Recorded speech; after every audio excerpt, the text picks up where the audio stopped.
Continuamos con la parte 2 de la explicación de los videos que estamos trabajando para Transpagway. Sociedades Anónimas, parte 2. Estábamos hablando en el video anterior, quedamos en la junta directiva. En esta continuación vamos a hablar del representante legal. El representante legal será designado por la junta directiva o por la asamblea de socios, tal como lo establezcan los estatutos, y siempre deberá contar con un suplente, por lo menos así lo establece la ley. El representante legal puede ser removido en cualquier momento o ser reelegido indefinidamente. Es decir, es el tipo de cargo que conocemos como un cargo de libre nombramiento y remoción. Esa designación como representante legal siempre deberá constar en el registro mercantil, es decir, se deberá registrar ante la Cámara de Comercio y asimismo se deberá registrar ante la DIAN. Mientras el representante legal aparezca inscrito ante la Cámara de Comercio, siempre será responsable como administrador, tal cual como lo explicamos en las diapositivas o en el video anterior. Entonces, cuando una persona es elegida como representante legal, se debe inscribir ante la Cámara de Comercio, se debe inscribir ante la DIAN y figurar en el RUT de la empresa.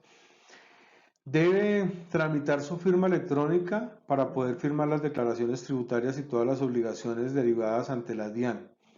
Debe cumplir con todas las obligaciones tributarias de la empresa junto con el revisor fiscal. Debe cumplir con todas las obligaciones contables de la empresa. Debe tener capacidad de contratación aprobada por la asamblea que quede registrada debidamente ante la Cámara de Comercio. Esta información la he tomado directamente de la Superintendencia de Sociedades en la cartilla de guía que ellos han publicado para responsabilidades de los administradores. Dentro de las responsabilidades de los administradores tenemos lo siguiente. Dice la cartilla de la Superintendencia de Sociedades, la responsabilidad del administrador se presume cuando incumple sus funciones, se extralimita en el ejercicio de ellas e igualmente cuando infringe la ley o los estatutos. Es decir, cuando un administrador, en este caso el representante legal, incumple alguna de sus funciones, se extralimite en cualquiera de sus funciones o cuando infrinja la ley, ahí ya por ese solo hecho se presume que tiene una responsabilidad legal ante la ley. También se presumirá que es responsable cuando hayan propuesto o ejecutado alguna decisión de distribuir utilidades sin que estén justificadas en los balances reales de la empresa. Es decir, el representante legal no puede ordenar el pago de unas utilidades que no hayan existido en los balances, que estén certificados por el contador público, por el revisor fiscal y que además no hayan sido aprobados por la Asamblea General. Ahí habrá también una responsabilidad legal y que puede tener incidencias penales. Otras responsabilidades de los administradores están consagradas en el artículo 222 del Código del Comercio y el artículo 45 de la Ley 222 del 95. Se deben tener en cuenta que existen otras disposiciones en el régimen mercantil que regulan la responsabilidad de los administradores. Así está en la cartilla tal como lo estoy leyendo. A manera de ejemplo, se cita la consagrada en el inciso 2 del artículo 42 de la Ley 222 del 95, donde se señala que los administradores responden por los perjuicios que se causen a la sociedad, los asociados. Eso está en la guía práctica. Dice, y a terceros, por la no preparación o difusión de los estados financieros, responsabilidad que se predica igualmente del revisor fiscal. De igual manera, cuando la sociedad anónima se forma, se inscribe o se anuncia sin especificar que tiene esta calidad o sin la sigla SA, los administradores responden de manera solidaria por las operaciones sociales. Entonces aquí tenemos varios puntos. El primero, la responsabilidad de emitir unos estados financieros fidedignos, ¿sí?, y entregarlos a las autoridades correspondientes en la forma que corresponde. Y la obligación de que, siendo una sociedad anónima, publique ante terceros la sigla SA o sociedad anónima, porque es una obligación denominarse con la sigla SA, ya que es una sociedad anónima, y en caso que no lo haga, cualquier persona que se considere afectada por ello podrá demandar a los administradores y principalmente al representante legal por no publicar la sigla SA. Entonces, en este caso, siempre tendremos que publicar Transpagüey SA para poder evitar que se llegue a un error por parte de un tercero. Los estados financieros. Los estados financieros los aprueban los accionistas o los socios. Hay que tener presente esto, que cuando una persona siendo accionista también sea parte de la junta directiva, tiene un impedimento para aprobar estados financieros. Y vamos a mirar lo que dice acá este aparte. Los accionistas o socios administradores, o sea, cuando una persona es accionista y a la vez es administrador de la empresa, o sea, pertenece a la junta directiva o es representante legal, no podrá votar los balances y cuentas de fin de ejercicio en cumplimiento del inciso 2 del artículo 185 del Código del Comercio. Prohibición legal que no solo se fundamenta de la intervención o participación en la preparación de dichos estados financieros, sino principalmente se funda en razones de carácter ético. ¿Eso qué quiere decir?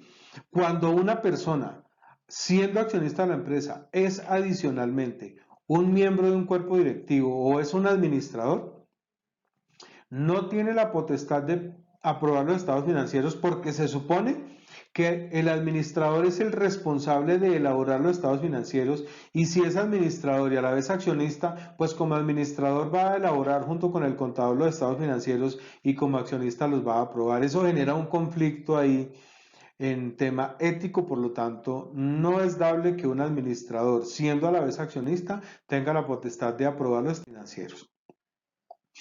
Responsabilidad legal de los administradores. De otra parte, establece el artículo 23 de la Ley 222 del 95 que los administradores deben obrar de buena fe, con lealtad, con diligencia de un buen hombre de negocios y que en sus actuaciones se cumplirá el interés de la sociedad. Es decir, él debe velar por el cuidado de los intereses de la empresa como lo hace un buen hombre de negocios. Debe mantener su lealtad hacia la empresa. Ahora bien, la norma nos dice, se presumirá que hay culpa de un administrador cuando incumpla o se extralimite en sus funciones, cuando viole la ley o los estatutos, cuando haya propuesto o ejecutado una decisión para distribuir utilidades que contravengan lo que está prescrito en el Código del Comercio y en las demás normas. En estos casos el administrador responderá por las sumas que deje de repartir o las que distribuya en exceso. Es decir, si distribuye menos de lo que estaba aprobado o si distribuye más de lo que está aprobado, será responsable de esos actos. Responsabilidad legal de los administradores respecto al informe de gestión. Los administradores, volvemos a lo mismo, junta directiva, representante legal, administradores de agencias o de sucursales, tienen la responsabilidad de elaborar un informe de gestión anual para presentarlo ante las autoridades correspondientes. Esa responsabilidad de elaborar el informe de gestión solo es de los administradores y debe contener todos los acontecimientos importantes que ocurrieron durante el ejercicio. ¿Cuál es el ejercicio? De enero 1 a 31 de diciembre de cada año.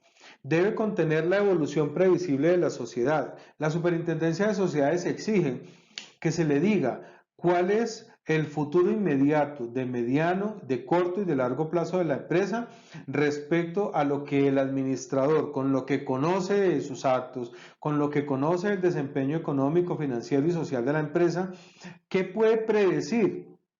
Ejemplo, yo como administrador puedo decir, yo considero que la empresa va en camino a una posible quiebra, a un detrimento patrimonial porque estamos invirtiendo, porque no estamos invirtiendo, en fin, él deberá dar una opinión respecto de cómo prevé que la sociedad va a evolucionar dentro de ese informe de gestión. Las operaciones que haya celebrado con socios y con administradores, es decir, Si la empresa le prestó plata a los socios o a los administradores, debe anotarlo en el informe de gestión.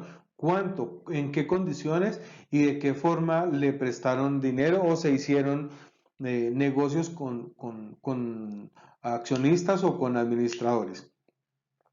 Debe anotar en ese informe de gestión en qué forma están cumpliendo con las normas en qué forma están cumpliendo con las normas de propiedad intelectual y los derechos de autor. Ejemplo, si la empresa utiliza medios de, por ejemplo, música, de obras de arte, de licencias de software, todo ese tipo de cosas, si tienen las licencias o no, si tienen un software contable con licencia, si el Office que utiliza en su computador de la empresa tiene licencia o no. Es decir, debe expresar bajo la gravedad de juramento si están cumpliendo con todas las normas de propiedad intelectual y si se respetan los derechos de autor en la ejecución de obras.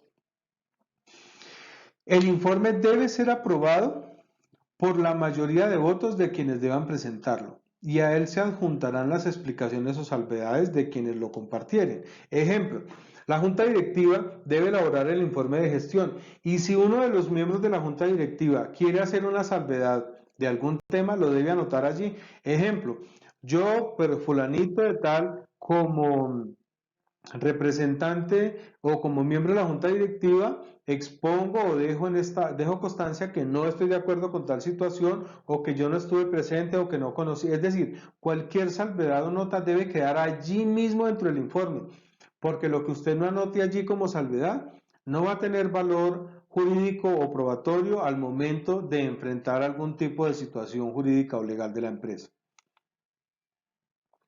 Con este video terminamos la segunda parte, vamos a producir la tercera parte para podérselas enviar.